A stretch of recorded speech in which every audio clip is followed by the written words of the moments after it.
I occasionally get asked how to easily put your signature on an image.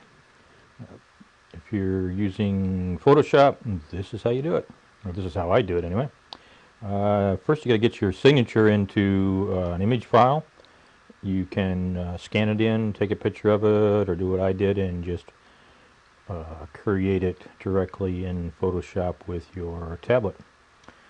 Once you get your signature, we need to remove the background. To do that, I use the magic wand tool.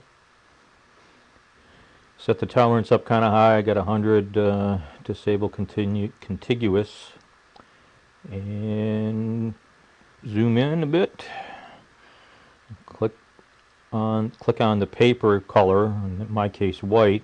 I like to click up close to my text, and as you can see, most of the paper has been selected. Once you've got the selection, you need to create a mask by clicking the mask icon down at the bottom of your layers panel.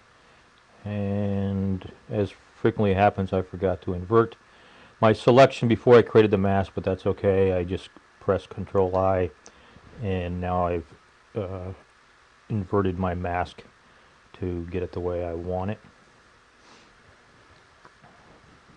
And there's my signature. We want to dress this up a couple of ways by using layer effects. Again, in the bottom of your layer panel, add a layer style, and we'll start with a stroke.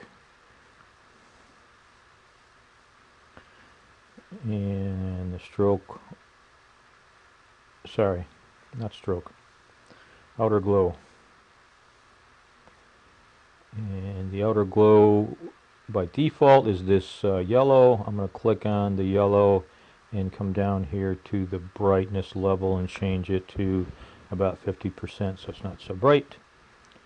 And then we'll take a drop shadow and go over to your image, click and drag, and you can move the shadow to where you want it.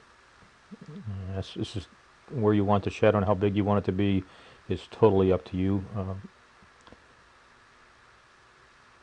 Let's increase the spread in the side. Whoops, not so big though. The spread in the sides a little bit.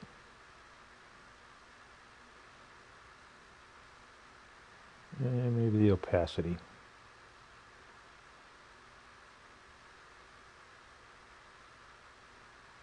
Tweak it till you get it the way you like it. I don't know, something like that is good. Hit enter. Now we've got as you can see in your layers panel, an outer glow and a drop shadow. We also have a lot of extra area around the signature that we don't need, so we can go to image menu and do trim and select transparent pixels. Will trim shrinks the image to get rid of the excess transparent pixels. And now we want to save this.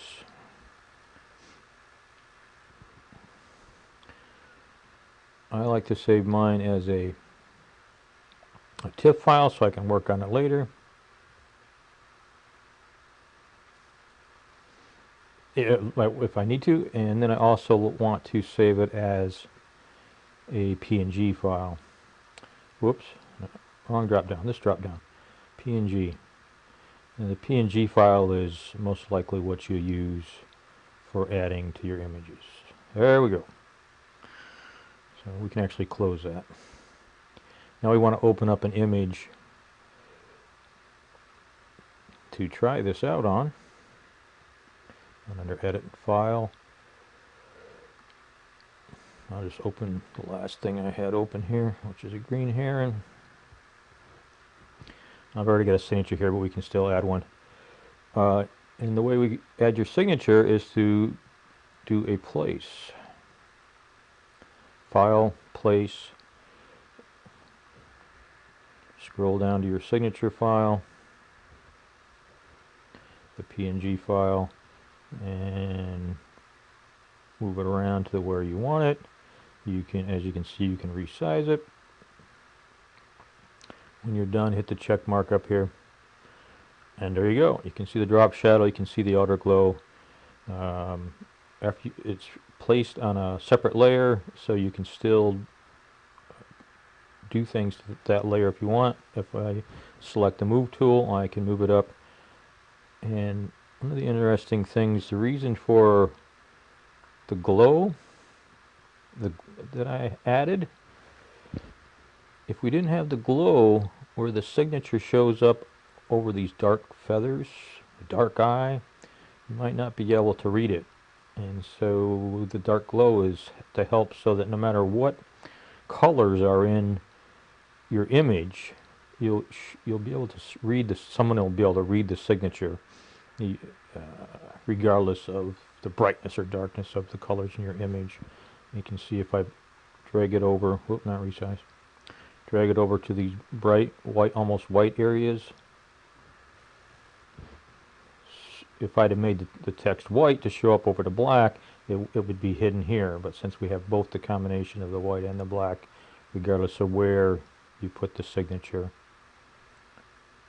it shows up. Alright, so let's delete this. The reason I'm going to delete it is because that's a lot of work to do every time you want to add your signature. So what we're going to do is to create an action. So if you go to your Windows menu and select Actions, it'll pull up your Actions palette. I'll just move it out of the way. And the thing to do here, as you can see, I've created a folder called RWWJ Actions, which are the actions I've created for myself.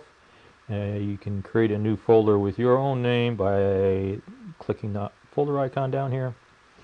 Call it whatever you want, your name. And you can see we got a new folder called Your Name with no actions under it. With that selected, if we then click the Create New Action icon, give the action name, we'll call it Add Signature. We'll make sure that it's putting it into the set, I called it a folder, but the set called Your Name. And we can assign a function key here, which is the really helpful thing.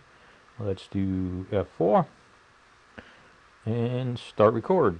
So now everything we're doing now is getting recorded in this action. So the thing we're going to do is go up to File, Place, select that signature file,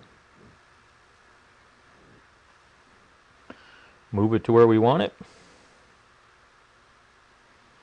I like to put mine in the lower corner. You can put yours in the center if you want, at the top, whatever you want. Now that we've got it where we wanted, we need to click the check mark, and we're done. Except for we need to stop the action recording. So we'll click the stop button. Now you can see that up under Your Name, we've created an action called Add Signature. And the action that it's done is a place. You can see it's added the signature. If we, to try that action out now, we can delete that layer and rerun the action. You can run the action in two ways. You can select the action by clicking on it and clicking the play button. You can see, there you go, there's your signature. Let's delete it again and close this action window. Then the easiest way of playing this action now is, if you remember, we assigned it the F4 key. If I now press the F4 key, there we go, we're done. It's that easy. Once you get the